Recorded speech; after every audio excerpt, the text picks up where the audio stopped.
पहले तो बहुत डिफिकल्ट होता था, सारे पेपर्स सबमिट करना, ये करना, लाइन में खड़े रहना पड़ता था। Because of digital India, it's become very convenient and faster.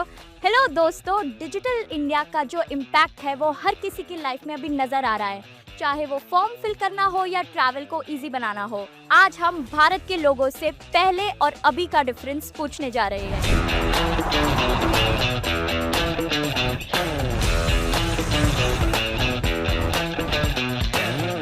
आपसे मुझे ये पूछना है कि अभी ITR फाइलिंग का सीजन चल रहा है, तो कितना आसान हो गया है अभी आप लोग के लिए ITR फाइल करना डिजिटल इंडिया से?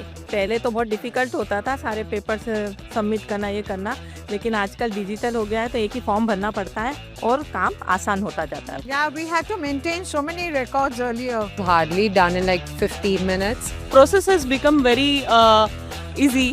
ऑफिस से आते आते गाड़ियों में भी ITR आराम से फाइल कर सकते हैं। Earlier they used to be so busy whole day, getting the CA, talking to them, giving them all the things. It was pretty easy because of the digital upgradation which the government has now done. Because of digital India, it's become very convenient and faster.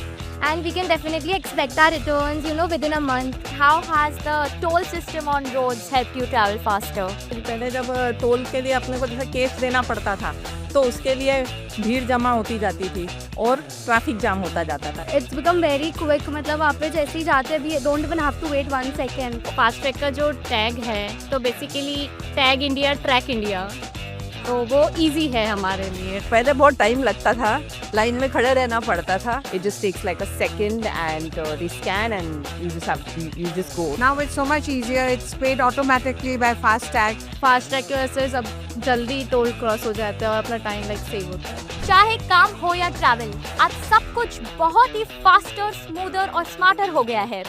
यही है भारत का नया version. This is digital India.